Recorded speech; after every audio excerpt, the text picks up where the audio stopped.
sure about that? QFusion.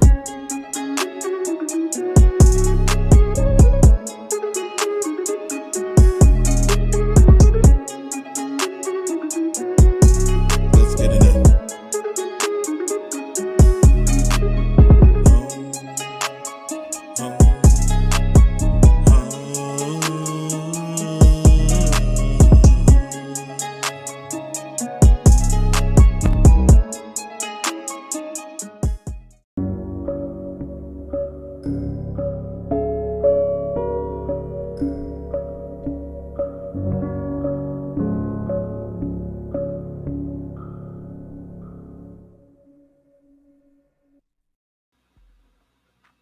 All right, welcome back, everybody, for another episode. It's your boy here, QFusion Reacts. I know. Thank you, guys. Thank you so much. I appreciate it. We're here to another day because we have some fuckery in order. Okay, we have just a couple days ago, or I think it was sometime last week or a week or so, a week and a half or so ago. There's been this shitstorm surrounding around Michael B. Jordan and his interaction with Lorelai, who's best known for being I think one of the co-hosts on Lip Service with Angela Yee from The Breakfast Club. Supposedly there was a take that was made where Lorelai was on one of those shows, and she ended up calling Michael B. Jordan corny, which was debunked. It was one of her cast members, but at the same token, when the comment was made, she's acknowledged though, like, she dispelled the fact that the co-host said that he was corny. She kind of just sort of added on to the comment. So as a result, Michael B. Jordan meets Lorelai on the red carpet, and it obviously looks like those two went to school together. But once they did, there was a little bit of animosity on the part of Michael B. Jordan versus Lorelai. So I want to sort of take you guys through that interaction, just so that way we can see where this whole shitstorm started from. Got Michael B. Jordan, the director and the star of Creed 3. And, we know Oh, come on now. Don't do me dirty like this. It's a short. each other. We go way back all the way to Chad Science in Newark, okay? The corny kid, right? Ooh. No, I did not say that. Misquoted for sure. No, you did not hear me say. I said we used to make fun of the name. But yeah, he is obviously killing things out here. Isn't this the sexiest man show off right now? Lorelai. Oh God. So this is the low hanging fruit, right? So when people make, so this is why you have to. I mean, this is why when I come on here and when we do our podcast, at the Truth Media Podcast, and we do our episodes, right? We are very careful, no matter what the haters in our comments think. We are very careful with the things that we say for a reason, right? Because we understand that at any point in time, this shit can come back on us, right? I could be working a corporate job or trying to get employed somewhere, and then there's going to be consequences behind some of the things that I say, right? So not to say that she said anything sort of scorch the earth worthy, but at the same token, when you're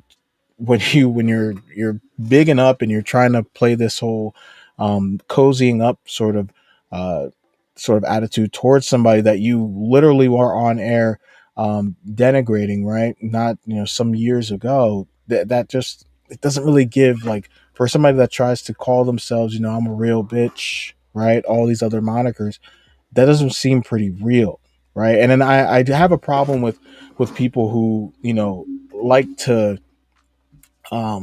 play musical chairs with the words and their meanings, right? Because we all know, and we've all grown up where being corny was not exactly a good thing, right? Being corny, being called and labeled corny, was not something that you should be running home and getting and making someone wet in the loins about, right? That's not what you're gonna get when you hear somebody talk about being corny. So for them to then take the meaning of corny and then say, well, why is it just a big deal? I mean, that we like corny, we want corny.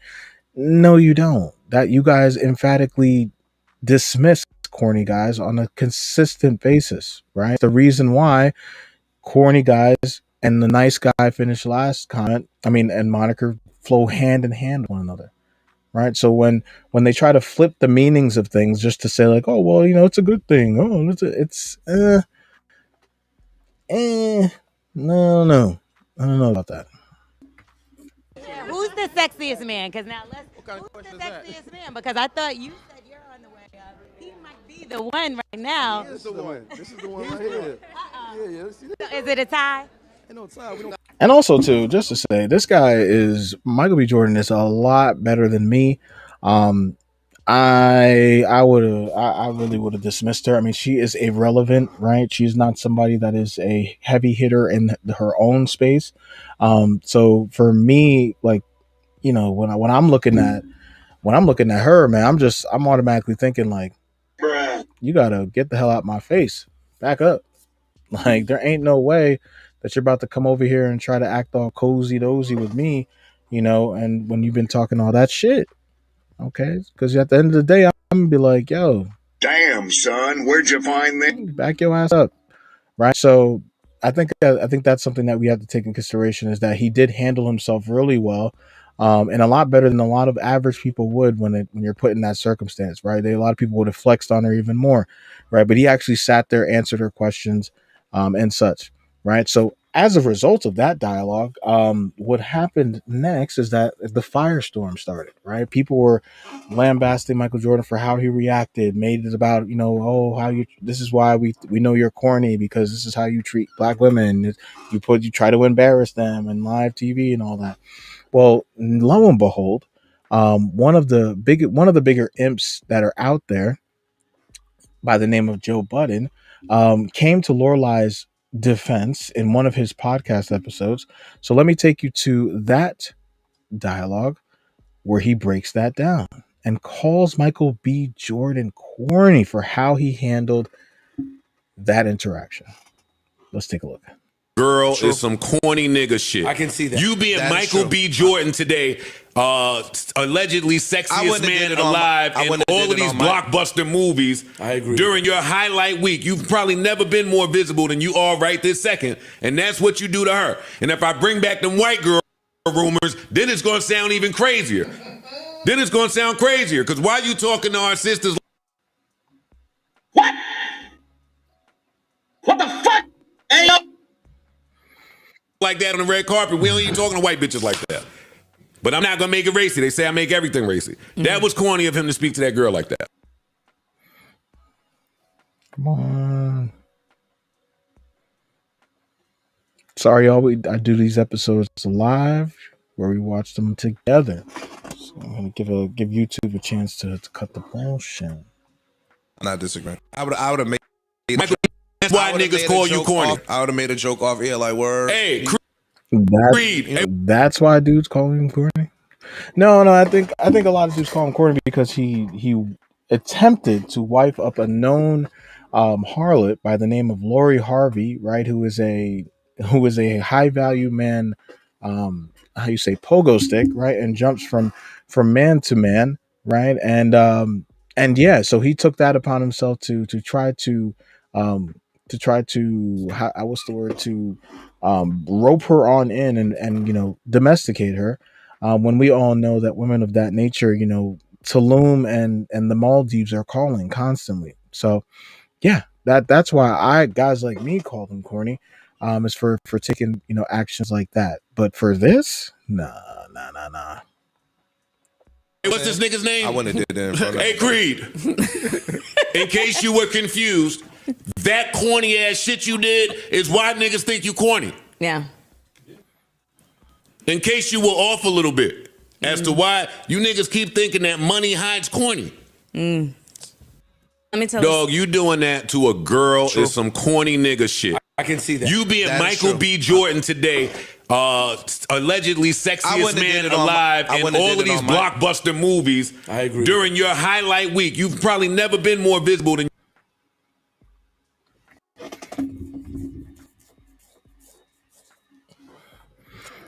While this attempts to load, I mean the co-signing and all and such, right? It's all part of the course, right? This is exactly the reason why, guys like Joe Budden are not to be trusted, man. When they start talking, running their mouths, talking that shit, speaking loudly, speaking vivaciously, at the end of the day, you start to look at them like, bro, like what's good with you?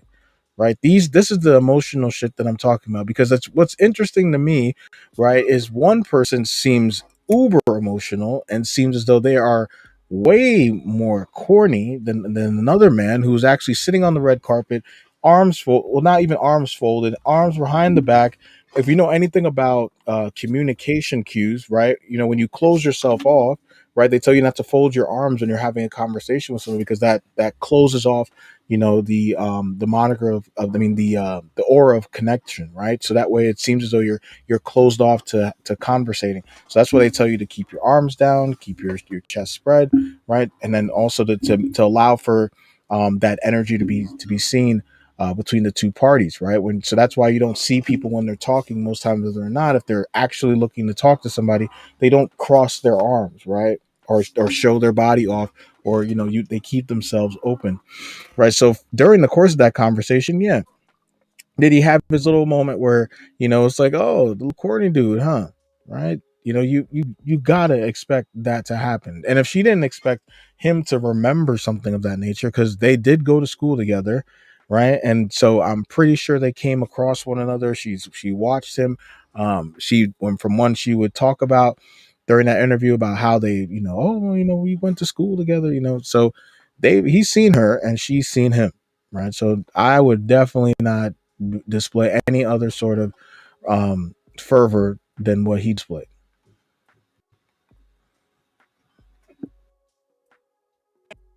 And that's what you do white girl rumors. Then it's going to sound even crazier. Then it's going to sound crazy. Because why you talking to our sisters like that on the red carpet? It sounds crazy regardless, whether she was white, black, Puerto Rican, Spanish. I mean, I'm like, come on. You say you didn't want to make it about race, but then that was like your first go-to. Like come on, man. It's got to be deeper than that. Man. So as he made those comments, it seems as though Joe Budden did the old whoopsie diesel, and gave some ho hum sort of walk back with regards to that conversation. On his podcast, and how he was talking about calling him corny. Let's take a look.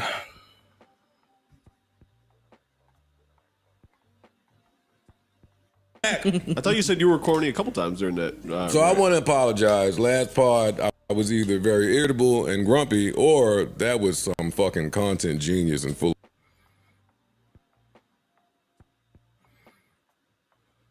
effect, and you all were blessed to see it.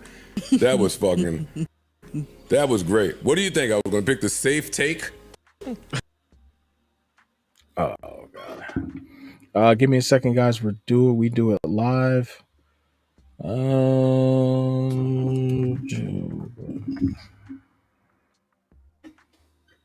Give me a second, guys. We do this shit live. We do it live. Do.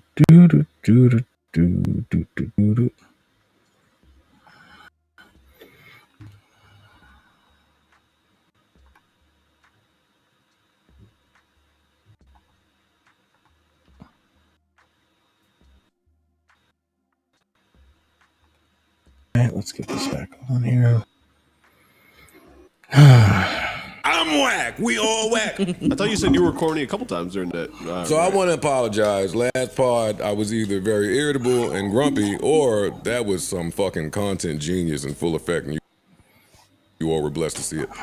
That was that was great. What do you think? I was going to pick the safe take? You think I was going to come in and agree with everybody? Yeah, nah, good for him. He did that shit. Come on, Joe. Come on, man. That's some whole ass shit. I'm sorry. Like, I usually try to stay away from ad hominems and insults and stuff, but man, come on. That's some weak ass shit, dude. We're all whack. What do you think about the content? I mean, to his credit, as soon as I saw that he commented on the situation and called him corny, I mean, it was everywhere. Shorts were all over It was all in the algorithm. There was all types of videos of people reacting to Joe Budden calling him corny. So from a content perspective, yeah, that was pure gold. But at the same time, man, like what you're coming to the savior, you're coming to the rescue for a woman who on a platform chose to denigrate a man, right? Chose to have her moment where she was like, oh, I knew him when he was a nobody, and he was a weirdo, and now we also looked at him like a weirdo. So you publicly talk about me, so I'm not allowed to publicly treat you with a certain type of energy. It's very weird, right? And I think somebody that's as emotional as Joe would appreciate somebody having that conversation. So to think that your first bet was to give a wild take simply because of something else, I don't understand that. That's just that weird YouTube shit. It lived. That's why I laughed when I got home, because this is how I know I'm whack. I remembered that I liked when he did it on the red carpet. This is when you take the content too far. I got home, Hey, yo, niggas was what cursing the me out. fuck? I was like, but I liked when he did this shit, but it was whack. That's what somebody was like, yo, imagine if that was Joe that ran into somebody that called. I like this shit, but it was whack. Oh man, this is why, man. This is why, guys. This is why we tell you guys to be on your P's and Q's out here, because there will be dudes who are just plotting, right? Plotting to just run they mouth, right, and talk all the nonsense that they think they need to, right? When it comes to something as simple as damn, I don't fuck with you, girl. Like like you can even when you're as professional as can be, you can be looked at as being, being someone who's of a corny ilk, simply just because you just don't fuck with somebody. So I mean, at the end of the day, man, there was one of her cast members came back out. She had a number of things to say. The person who actually called him corny, from what I remember, and I'm going to be paraphrasing a little bit, it was more to the like of, oh well, this is why we called you corny, right? Like, the way you were, from what I'm seeing, this is why, we called you a corny dude. You were reacting like this. Nobody ever said that being corny was a bad thing, right? If anything, corny guys are a good thing, right? But it's just like, it's like, come on, right? It's this is why dudes, end up becoming fuckboys, right? Because we poo poo on the good things, right? But then when people are acting up and doing shitty things, then we start to look at them and go, oh well, like that's unacceptable. I can't stand for a guy like that. But yet you continue to flock for guys that are the opposite of dudes like Michael B. Jordan. Now, be granted, I don't know what Michael B. Jordan is like. I don't know what his mannerisms are. I mean, I can only go off of the interviews and the way that he's interacted with fans and the way he's interacted with people and the way that they talk about him off the stage, right, and off the cameras. And so I haven't seen anybody say anything of that discredits the fact that he's always been on the up and up. So when you get, guys, who are basically, sitting around like the Joe Buddens and the women who basically talk about dudes who actually represent, masculine or masculinity, for dudes that, should be embracing these things. Now they're being looked at as dudes that are corny, right? Like that to me is just the weirdest thing ever. And it's why the world is where it's at right now from a dating perspective. Okay. So guys, I mean, you let me know, what do you think that Michael B. Jordan's, actions during that interview were out of bounds? Was it corny? Was it something that was beyond reproach? And is he fully showcasing why he doesn't fuck with the black woman? Right. If you do disagree with my take, just let me know below. I'm definitely down to go back and forth. But if from what I can see, I mean, this just seems like a regular old case of, bitch, you should have been talking shit. All right. So Thank you guys again. This was a fun episode. I look forward to seeing you guys soon. Peace.